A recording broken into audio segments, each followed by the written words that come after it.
Aloha and welcome to Better Government. I'm Representative Gene Ward, and today we're going to talk about better government with Senator Sam Slom, the sole individual, the mouth, the mind, and the man of the Hawaii State Senate. Sam, it's good to see you again. Representative Ward, thank you again for your generosity. It's a very great pleasure to join you. You know, the name of our show is Better Government, and we know that if anybody wants better government, it's you and a lot of you people watching today, because sometimes government has slipped. In fact, today we're going to give a bit of an update, kind of a legislative overview. We're on day, 23 today out of 60? 23 out of 60. We have not gone halfway yet, but it's close to that. But we wanted to give an update on some of the things that are going on. Now, you and I represent the Hawaii Kai area. Your district goes from Kalama Valley all the way to Diamond Head. Diamond Head. East Honolulu, 8th Senatorial Those of you District. who are watching from that area, and we also carry state titles, so we're going to talk about all of the things that are affected throughout the state of Hawaii. But for those of you in the East Honolulu area, a couple of updates about school closure. Sam, are we going to lose Koko Head or Kamiloiki Elementary School? No, we're not, thanks to the efforts of the parents, the teachers, the businesses, and the community who really value their schools. And as you've said, and we've had several meetings about this, these are two of the top performing schools in the state, so it made absolutely no sense to even discuss it and get everybody nervous about it, but no, we will save those schools. You know, I would commend the DOE and Mr. Nomiyama for what otherwise was an unusual amount of common sense of just moving the boundaries, bringing in Kuli'o into the Kaiser complex. Mm-hmm. And sometimes I don't think we expect things to be as quick, as easy, as common sense as that. But Mr. Nomiyama should be commended for what he's done and what. But again, let's not lose track of the fact that he's going to change his mind. Well, no. Well, I don't know, but I think a lot of it, you know, and I know, that if the community doesn't get behind something, if the community doesn't get involved and participate, if left to its own devices, whether it's a DOE or other governmental bureaucratic organization, they don't always do the right thing, and they don't have the right impetus to do that. So for people that say, oh, you can't fight City Hall, or why should we get involved, this is a good example. You can make a difference, but you have to show up. That's the very first thing. Truth be told, I think there were 400 people when Mr. Sosa, the principal of Kaiser, first gave an information briefing. Information briefings usually are vanilla ice cream boring. Right. 400 people showed up. And then when the actual hearing to go on record, I think there was about 600 people. So the community showed up. The DOE listened, and that's why I wanted to commend the area supervisor, Mr. Nomiyama, for listening and saying, you know, this is not rocket science. Let's keep the best school, Koko Head Elementary, that's got essentially the state reading record for all elementary students. You're going to add something? Well, I was just going to say, you know, the interesting thing about this is elementary school students and the parents are the most involved. When the students start getting older, they get to middle school, and certainly by the time they get to high school, there's a big drop-off, and that's why we've had such a difficult time really, you know, improving test scores, improving facilities, improving discipline, all of those things, because the parents are not as involved at that point. Elementary school, that's it. That's ground zero. And of all the studies nationwide, I think it's international, the more parental involvement, the higher level of achievement. So anybody who wants the kid to be a better achiever, just get involved in what the kids are doing. Otherwise, the community getting involved, and as you and I have argued, the smaller the school, the better the test scores. So we're getting smaller schools and they're saying, well, let's close these things down. Yeah, I mean, that, you know, we talked about this before. It's incredible to me because we've spent hundreds of millions of dollars over the last several decades, and the cry from the unions and everybody else was, reduce the teacher-pupil ratio. Well, we've done that now. We've done it by, you know, natural geographical attrition. We've done it by taking the 6th grade away from a lot of the elementary schools. We've done it by all kinds of means, and now the DOE is turning around saying, well, your attendance is so low, we're going to close the school. Doesn't make any sense at all. So why was that being done? I heard somebody in the Senate or somebody in the House, you represent the Senate, who in the Senate is trying to shut these small schools down? They're saying, well, you got to make you save money.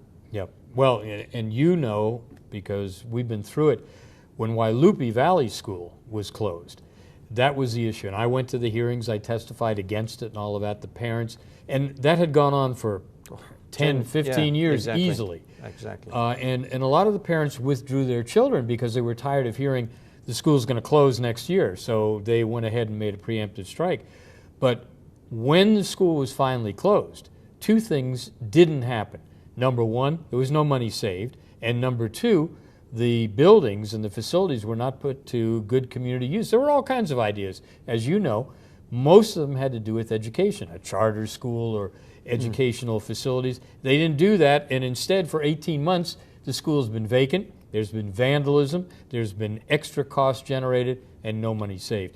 The other thing that people have to ask is why they pick on the East Honolulu schools? Because remember, it's not only Koko Head and Kamiluiki, now it's Queen Liliuokalani, which has been scheduled to close. So, you know, there's a real problem, and the parents and the community have rallied around those schools. One of the strange things is when you mention the ownership and the lack of utilization of the building, we learned during this process that they belong to the city and county of Honolulu. The land, that's right.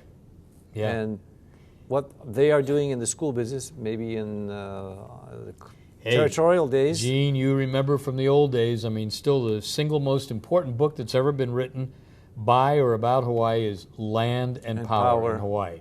And whoever controls the land, that's it, right? Yeah, Kevin Dawes, exactly. Well, that seems to be the update on the school report. What about the farmers report? Another key issue going on in Kamilanui Valley. Well, you had a very successful town meeting. We had 60 people that came, and Judy Ni'i gave an update on the farmers report. And so far what's going on is negotiations continue with Kamehameha Schools Bishop Estate. I am a lot less optimistic than you are that there will be a positive result from all this, because I've had dealings with KSBE and I'm not satisfied that they're either trying to help the farmers or help the community. They're looking at development. They're looking at their bottom line and increasing their investment portfolio. And the farmers keep getting older every day, as do some of us. And it's not a question of there's a lot of people waiting in line to do the farming, and yet it is vital to our community.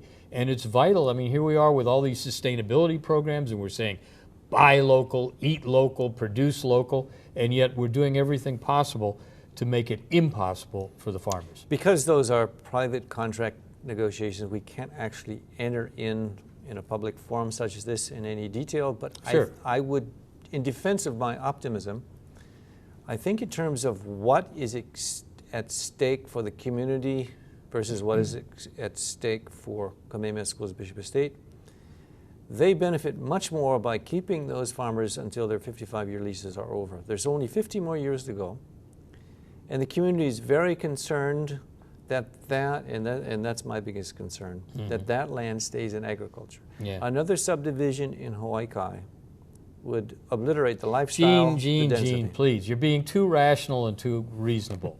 And when you do that and you talk about KSBE, it's mutually exclusive. They're not looking at that. They're not looking about what the prudent thing would be to do. They're looking, as I say, at that bottom line. And the bottom line does not include agriculture. From You're a cynical speechless, point, right? You're speechless no, from now. a cynical point of view, I would agree with you, but I think the citizenship factor and the better common good may, well, we'll see what pans out. We'll see, but look, you and I have been part of various agricultural and economic committees over the years to protect and preserve our agriculture. In fact, we're the only... Kaiwi Coast. Well, certainly, but I mean agriculture specifically. Look, we're the only state in the union that has preservation of agriculture in the state constitution. And yet, while we pass all these laws and we talk about all this, what's going on over on the leeward side of our island?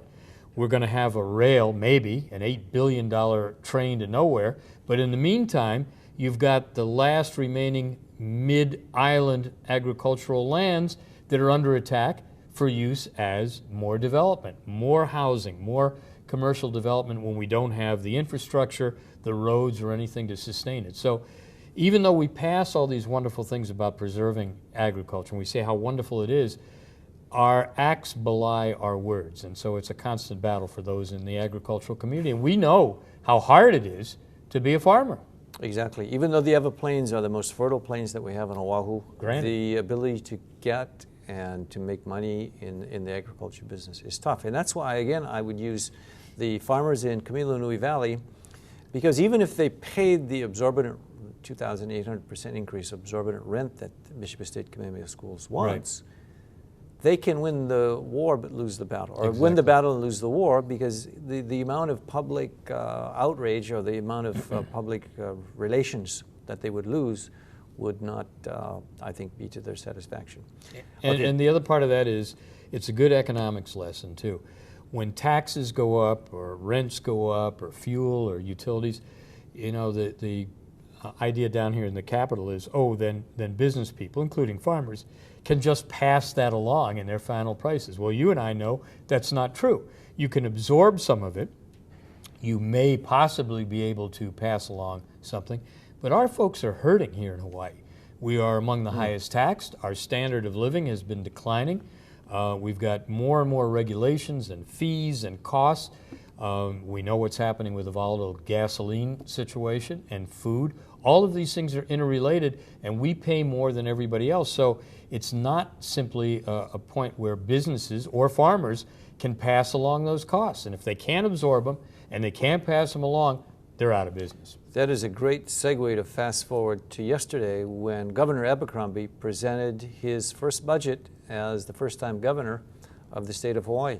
His budget is about $700 million of increased spending. Do you have any first thoughts and impressions of that? Well, you know, both you and I were there. It was quite a spectacle because, as you mentioned, the budget was late, first of all. And this is the first administration that did not present its budget on time, which is due prior to the session in mid-January. And also, as you pointed out on the radio this week, the executive has a responsibility of presenting a 2-year fiscal budget and a 6-year financial plan. We haven't gotten the other 4 years out. We've gotten a budget for fiscal year 12 and fiscal year 13, and it's $23 billion for those 2 years, $23 billion. And they have the gall to look people in the face and say, this is not an expansion of government. And the governor said, well, you know what's happening out there in the rest of the real world, which we do. Let's see, there's a place called, Wisconsin, California, New York, Illinois. We do know what's going on. And in every one of those states, and other states too, they have been reducing their size of government, reducing their spending,